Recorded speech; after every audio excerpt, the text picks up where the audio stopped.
जी तो दोस्तों, मैं हूं सुहेब चौधरी और आप देख रहे हैं मेरा और आपका YouTube channel real entertainment TV. आज की इस वीडियो में दिलशाद भाई हमारे साथ मौजूद हैं। बहुत ही ब्लंट वे में अपनी ओपिनियन रखते हैं, सख्त बात करते हैं लेकिन सच्ची बात करते हैं।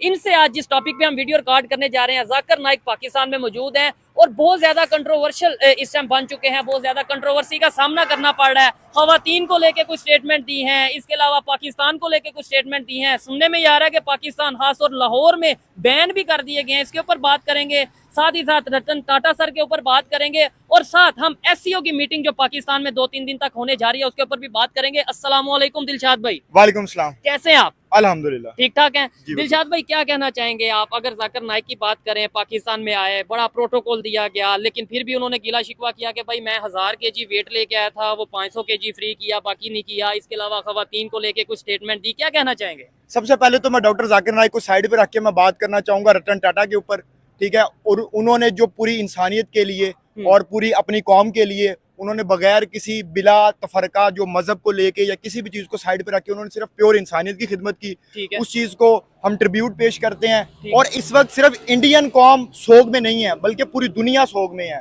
पूरी इंसानियत सोग में है, क्योंकि जितना उन्होंने इंसानियत के लिए कंट्रीब्यूट किया है और उनके जो पीछे फोर फादर्स थे वो भी कंट्रीब्यूट करते हैं। और आज तक का ये वर्ल्ड रिकॉर्ड है कि 102 बिलियन डॉलर, ये 1911 की मैं बात कर रहा हूँ, अच्छा, ठीक है, तब उन्होंने डोनेट किया था, जो कि आज का हाईएस्ट डोनेशन है पूरी दुनिया के अंदर। बिल गेट्स के हवाले से सुनते हैं ना? बिल गेट्स के हवाले से अब्दुल सत्तार ईदी था, उन्होंने भी बड़ा कंट्रीब्यूट किया, इसी तरह बिल गेट्स ने भी किया, लेकिन आज तक का सबसे हाईएस्ट जो है वो उनके फोर फादर्स ने किया था। ठीक हो गया। उनका नाम था जमशेद सिंह था, ठीक है, उन्होंने डोनेट किया।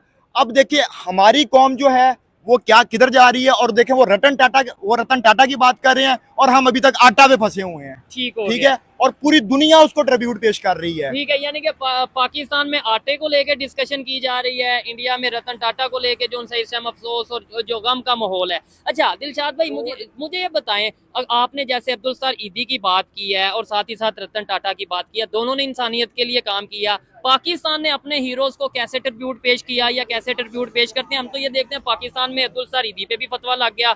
रतन टाटा को लेकर अगर हम बात करें तो इंडिया वालों ने उन्हें किस तरीके से ट्रिब्यूट पेश किया? इंडिया वालों ने जिस मोहब्बत का इजहार किया है उस तरह का हम आज तक 76-70 सालों में नहीं कर सके। अच्छा। हमने अपने हीरोज को हमेशा जो है वो बदनाम ही किया और उनको कभी ऊपर उठाने की कोशिश नहीं की। इसकी मिसाल अब्दुल सत्तार ईदी है, जिसे द रिचेस्ट पुअर मैन कहते हैं, ठीक है। उसने इंसानियत की कितनी बड़ी खिदमत की। और हमारे जो मुल्ले थे, ये जो मदरसा कल्चर से उठ के लोग आते हैं, उन्होंने उसके ऊपर फतवे लगाए कि जी ये हराम बच्चों को पाल रहे हैं, ठीक है। अब एक मौलवी जो मदरसा कल्चर का, उसको तो कुछ पता ही नहीं है, और इन्हीं की वजह से जो है हमारा माशरा तबाही की तरफ जा रहा है। जब तक पाकिस्तान में मदरसों के ऊपर चेक एंड बैलेंस नहीं होगा और जब तक इनको ठीक नहीं किया जाएगा तब तक ये मसाइल ऐसे चलते ही रहेंगे। और दूसरी तरफ आप देखिए रतन टाटा को पूरा इंडिया इस टाइम सोग में है। अब देखिए उन्होंने एक रोड भी बनाया इंडिया में अब्दुल सत्तार ईदी के नाम से। अच्छा। क्या हमारे अंदर जुर्रत है कि हम एक गली भी बना दे टाटा के नाम से? ओहो, बड़ी बात की है। अच्छा, उन्होंने एक पूरा रोड उसके ऊपर बनाया, हाईवे बनाया है, ठीक है। और हमारे अंदर कोई ऐसी जरूरत नहीं, हमारे अंदर कोई ऐसा गट्स नहीं है कि हम अपने हीरोज को सलाम पेश करें, बल्कि हमारी जो ये नर्सरी की किताबें हैं ना, उसके ऊपर ज़्वात से ज़ईफ बनता है और उसके ऊपर अब्दुल सत्तार ईदी की तस्वीर बनाई हुई है। क्या उस बंदे को डिग्रेड नहीं किया हुआ जिसने इंसानियत की इतनी खिदमत की और आप उसको ज़ईफ के नाम से मशहूर किया हुआ है? तो फिर शायद यही वजह ना कि पाकिस्तान में ये जो कहा जाता है जी लेग पुलिंग की जाती है। कोई भी अगर पाकिस्तान की हिदमत करना चाहता है, इंसानियत की हिदमत करना चाहता है, तो कहीं ना कहीं उसे कंट्रोवर्शियल पर्सनैलिटी बना दिया जाता है। क्या कहना चाहेंगे? अब जाकिर नाइक के ऊपर आते हैं। पाकिस्तान आए, बहुत ज्यादा स्टेट वेलकम, बहुत ज्यादा प्रोटोकॉल, मुख्तलिफ सिटीज में जाके उन्होंने अपना बयान दिया, क्वेश्चन आंसर किए, लेकिन बहुत सी जगहों पे उनको ऐसे क्वेश्चन किए गए जिनका शायद उनके पास जवाब नहीं था। कभी किसी लड़की ने पूछा, मतलब मैं क्वेश्चन देख रहा था, एक लड़की ने डॉक्टर जाकिर नाइक से पूछा कि भाई पाकिस्तान जो कि एक इस्लामिक कंट्री है, लेकिन क्या वजह यहाँ पे बच्चों के साथ ज्यादती, यहाँ पे गलतकारी, यहाँ पे झूठ, यहाँ पे मतलब ये सब चीजें यहाँ पे मौजूद हैं, तो इसका मतलब ये हुआ। क्या इसके ऊपर कहना चाहेंगे? डॉक्टर जाकिर नाइक का जो पाकिस्तान का विजिट था, हम तो इसको समझ रहे थे कि ये बहुत अच्छा विजिट होगा और इससे जो है वो बड़ी एक पॉजिटिव हवा चलेगी, फिजा पाकिस्तान में पैदा होगी, लेकिन वो उसमें वो कंट्रोवर्शियल खुद बन गया। जो उन्होंने स्टेटमेंट दी, मैं तो उस स्टेटमेंट को स्ट्रांगली कंडेम करता हूँ जो उन्होंने ये स्टेटमेंट दी, खासतौर पे औरतों के हवाले से। अगर आप 20 मिनट और कई औरत की वीडियो देख रहे हैं और आपको ऐसा फील नहीं हो रहा तो आप किसी डॉक्टर को चेक करवाएं। इंतहाई नॉनसेंस उन्होंने ये जो है वो अपना ये स्टेटमेंट हालांकि दिया है। पाकिस्तान के लोग बड़ी रिस्पेक्ट करते थे डॉक्टर जाकिर नाइक की, खास तौर पे हम ये कहते थे देखें जी पूरी दुनिया में इस्लाम को फैला रहा है, लेकिन इंडिया जो है ना, इंडिया में हिंदुओं की गवर्नमेंट है, वो डॉक्टर जाकिर नाइक को बिला वजह बैन कर रहे हैं। देखें मुसलमानों पे कितना जुल्म हो रहा है। आज जब खुद हमारे ऊपर आई है, जाहिर बात है डॉक्टर जाकिर नाइक, वही डॉक्टर जाकिर नाइक जिसे हम इंडिया में हमदर्दी देते थे, आज वो पाकिस्तान में आए हैं, तो आज हमें भी पता चल रहा है कि हाँ भाई अगर ये हफ्ता एक और इधर रहे या एक महीना और रहे तो ये तो आपस में औरतों और मर्दों को आपस में लड़वा देंगे। सुनने में तो ये आया कि अभी खबरें चल रही हैं, इसकी मैं तस्दीक आप आवाम से कहता हूँ कि वो कर दें कि लाहौर में शायद उनको बैन कर दिया गया, शायद question answer session Zakir Naik के वो क्वेश्चन आंसर सेशन उस तरीके से नहीं होंगे जैसे कराची के अंदर हुए हैं या शायद इस्लामाबाद के अंदर भी होना है, ठीक है, उधर हुए हैं।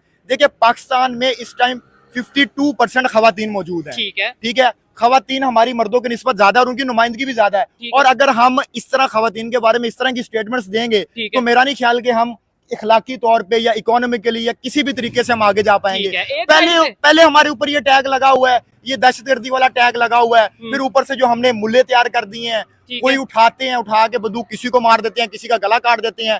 ये वही सोच, नफरत अंगेज सोच जो है वो आगे से अवाम में भरी जा रही है और इसी नफरत अंगेज सोच की वजह से हमारा मुल्क आगे जा ही नहीं पा रहा। इवन हमारे इधर वो एक सिंगर बड़ा मशहूर हुआ, वो कहता है कि वो औरत के बारे में उसने गाना निकाला हुआ है कि अपनी दी स्कूलों हटा ले तो डांस कर दी पई है। अच्छा, ठीक है, वो नहीं, वो एक कारी साहब है, वो कारी साहब है, वो कारी साहब कह रहा है कि जी स्कूल से, यूनिवर्सिटी से, कॉलेज से अपनी लड़कियों को हटा लिया जाए, बच्चियों को हटा लिया जाए, क्योंकि वहां पे जाके वो डांस करती हैं और ये सारी चीजें हैं। मैं यहाँ पे ये कहना चाहूंगा कि देखें अगर आज डॉक्टर जाकिर नाइक को जो खबरें आ रही हैं कि लाहौर में क्वेश्चन आंसर यानी कि बैन कर दिया गया डॉक्टर जाकिर नाइक को, तो इसका मतलब ये हुआ कि इंडिया जो तब कर रहा था आज से 10 साल पहले, 20 साल पहले, तो तब हम क्रिटिसाइज करते थे कि जी वहां पे ये देखे ना बैन कर दिया, कितना जुल्म हो रहा है। आज वो चीजें हमारे सामने आ रही हैं। देखिए उसको इतनी कंट्रोवर्शियल स्टेटमेंट देने की जरूरत ही नहीं थी। और जहां पे आजकल का वो मुआशरा है कि खवातीन जब तक शाना बशाना काम नहीं करेंगी, खवातीन हमारे साथ नहीं होंगी, तो कोई भी मुल्क तरक्की नहीं कर सकता, क्योंकि आपकी आधे से ज्यादा आबादी औरतों पर मुश्तमिल है। ठीक है, और वो सारी औरतें घर बैठ जाएं, सारी खवातीन, सारी वुमेन घर बैठ जाएं, और फिर क्या हम पाकिस्तान के जितने भी मर्द हैं, क्या ऐसा पॉसिबल है? पाकिस्तान की नहीं, ओवरऑल पूरी दुनिया के किसी भी कंट्री की बात करता हूँ, इवन अफगानिस्तान की भी बात कर लें, सऊदी अरेबिया की भी बात कर लें, क्या ऐसा पॉसिबल है कि सब की सब लड़कियां घर बैठी हैं, कोई जॉब नहीं कर रहा? ये मैं एक मुल्लों से सवाल करता हूँ, ये जो वो बंदा भी था मौलाना हजरात से, कि ये कहते हैं कि औरतों को घरों में बिठा दें। यही इस जब मुल्ला की बीवी प्रेग्नेंट होगी ना, ये फिर लेडी डॉक्टर ढूंढने फिरेगा कि मुझे लेडी डॉक्टर चाहिए, इसने मेरी बीवी का इलाज करना है। जब आप सब घर में बिठा देंगे, स्कूल कॉलेज जाएंगे, स्कूल कॉलेज नहीं जाएंगी, तो वो घर में बिठा देंगे, तो उसके बाद फिर आपको लेडी डॉक्टर का तो हक ही नहीं बनता कि आप पूछें, फिर आप मर्दों से करवा लें ऑपरेशन। चले भाईजान।